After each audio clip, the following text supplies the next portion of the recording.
کچھ صحابہ کرام علیہم رضوان نا نبی کریم علیہ السلام کی بارگاہ میں آئے، یا رسول اللہ صلی اللہ علیہ وسلم زمانہ بیت گیا، سجدے کرتے، تسبیحات پڑھتے، ذکر کرتے، عبادت کرتے، روزہ رکھتے، حضور ہمارا اپنے رب کو دیکھنے کو دل کرتا ہے، اس کو ملنے کو دل کرتا ہے، کبھی اے حقیقت منتظر نظر آ نہ لباس مجاز میں، لاکھوں سجدے تڑپ رہے ہیں میری جبین نیاز میں، اور اقبال کہنے لگے تیرے عشق کی انتہا چاہتا ہوں، میری سادگی دیکھ کیا چاہتا ہوں، ذرا سا تو دل ہے مگر شوق اتنا وہی لن ترانی سنا چاہتا ہوں۔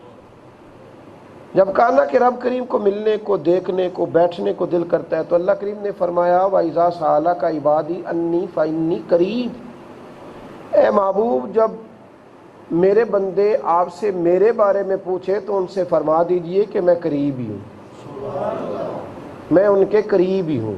دلیل کیا ہے؟ اجیب دعوت الداعی اذا دعان، وہ جب بھی مجھ سے دعا کریں گے میں ان کی دعاؤں کو قبول فرماؤں گا، وہ جب بھی مجھے پکاریں گے میں ان کی پکار کو قبول کروں گا۔ یہ دلیل ہے۔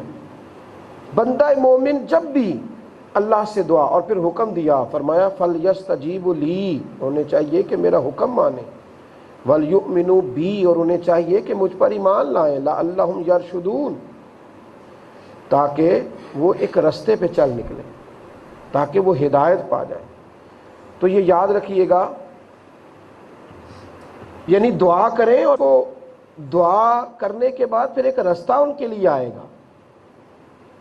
فَلْيَسْتَجِيبُوا لِي، پھر اس طرح کریں کہ وہ میرا حکم مانیں، یعنی ایک راہ پھر انہیں، جب دعا کا رشتہ اللہ سے بندہ بناتا ہے نا، پھر اللہ اس کے لیے رستے کھول دیتا ہے۔ جب دعاؤں کے رستے شروع ہو جاتے ہیں تو پھر رستے کھلنے شروع ہو جاتے ہیں۔ اس لیے میرے نبی کریم صلی اللہ تعالیٰ علیہ وسلم نے فرمایا اپنے رب سے کثرت کے ساتھ دعا مانگا کرو، جو اللہ سے نہیں مانگتا اللہ اس سے ناراض ہو جاتا ہے، اور حضور فرماتے ہیں جو رب سے زیادہ مانگتا ہے اللہ اس سے زیادہ خوش ہوتا ہے۔ وہ اللہ سے کھل کے مانگو، صبح و شام مانگو، اور اپنی طلب سے بڑھ بڑھ کے مانگو۔ اور حضور صلی اللہ علیہ وسلم نے ایک مقام پہ فرمایا کہ دعا عبادت کا مغز ہے، اور ایک مقام پہ فرمایا دعا خود ایک عبادت ہے۔ اور حضور علیہ الصلوۃ والسلام ارشاد فرمانے لگے رب کی نظر میں سب سے معزز انسان وہ ہے جو اللہ سے دعائیں زیادہ مانگتا ہے۔ دعا بندے کا اللہ سے رشتہ ہے۔ آپ محسوس کرتے ہیں کہ جب انسان بڑی تکلیف میں ہوتا ہے تو اس کا دل کرتا ہے اسے کوئی اپنا قریبی ملے، رازدار ملے، اور انسان اس کے پاس جائے تو کھل کے نہ دکھڑا بیان کرے، آہوزاری کرے، اس کی بارگاہ میں عرض کرے، اس کو سارا کچھ بتائے، تو وہ محسوس کرتا ہے کہ کوئی ایک اور مل گیا جو اس کا رازدار بن گیا ہے، میرا دل ہلکا ہو گیا ہے۔ جب کسی بندے کے ساتھ انسان دکھ اپنا بیان کر لے تو دل ہلکا ہو جاتا ہے، تو اگر وہ اپنے رب کی بارگاہ میں عرض کرے، اگر وہ اللہ کے حضور عرض کرے، ترمذی شریف میں حدیث ہے، نبی کریم علیہ الصلوۃ والسلام فرماتے ہیں اگر لوگوں سے اپنی غربت بیان کرو گے تو اللہ تمہیں غنی نہیں کرے گا،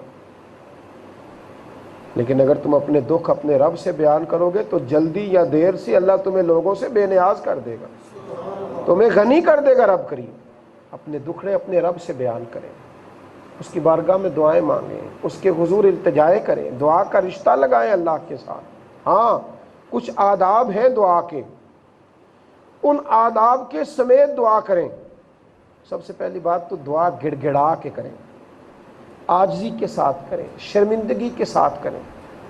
بھئی کسی آدمی سے کچھ پیسے ادھار بھی لینے ہو تو اس کو اپنے حق میں مائل بندہ کتنی درد سے کرتا ہے، کتنے شوق سے کرتا ہے، کتنی عاجزی بیان کرتا ہے۔ اور اگر رب کریم کو منانا ہو، پہلی تو بات یہ کہ عاجزی کے ساتھ دعا کریں، گڑ گڑائیں، اس کے حضور حاضر ہوں۔ اور پھر یہ کہ دعا صرف زبان سے نہیں ہونی چاہیے۔ ہمارے ہاں دعا ہوتی ہے تو لفظ کچھ ادا ہو رہے ہوتے ہیں تو دل کہیں اور گردش کر رہا ہوتا ہے۔ حضرت موسیٰ کلیم اللہ علیہ الصلوۃ والسلام نے اللہ کی بارگاہ میں عرض کی کہ مولا میری قوم کہتی ہے کہ تو ان کی دعائیں قبول نہیں فرماتا، تو رب کریم نے فرمایا موسیٰ ان کے لفظ میرے ساتھ ہوتے ہیں، دل میرے ساتھ نہیں ہوتے۔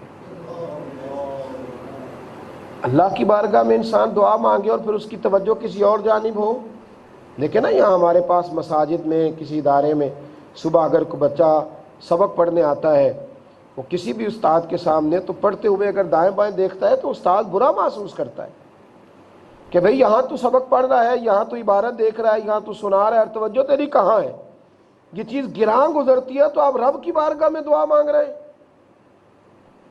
اللہ کے حضور دعا مانگ رہے ہیں، اور توجہ نہیں ہے آپ کی، دل حاضر ہو، طبیعت حاضر ہو، موجود ہو، اور پھر انسان دعا مانگے، اور پھر یہ بھی دعا کے آداب میں شامل ہے کہ اس کا رزق حلال ہو۔ حضور صلی اللہ علیہ وسلم نے ایک شخص کو بڑی آہوزاری سے دعا کرتے ہوئے دیکھا تو فرمایا اس کی دعا اس لیے قبول نہیں ہوگی کہ جو اس نے کھایا ہے وہ بھی حرام ہے، جو پہنا ہے وہ بھی حرام ہے۔ تو لقمہ حرام والا آدمی جب دعا مانگتا ہے تو قبول نہیں ہوتی۔ اور پھر میرے نبی کریم علیہ الصلوۃ والسلام نے طریقہ بتلایا، فرمایا پہلے اللہ کی حمد کرو، پھر اس کے رسول پر درود پڑھو۔ اب تم جو دعا کرو گے اللہ اپنے فضل سے قبول فرمائے گا، اللہ اپنی رحمت سے قبول فرمائے گا۔ آپ کے پاس جو نیک اعمال ہوں ان کا وسیلہ دے کے دعا کریں۔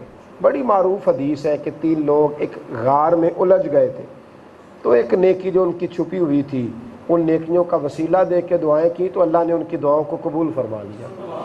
اور پھر رب کی بارگاہ میں نبی پاک کا وسیلہ دے کے دعا کریں، اللہ کی بارگاہ میں ولیوں کا وسیلہ بھی قبول ہے، اعمال کا وسیلہ بھی قبول ہے، اور جو وسیلہ سب سے زیادہ قبول ہے وہ میرے محبوب کا وسیلہ ہے۔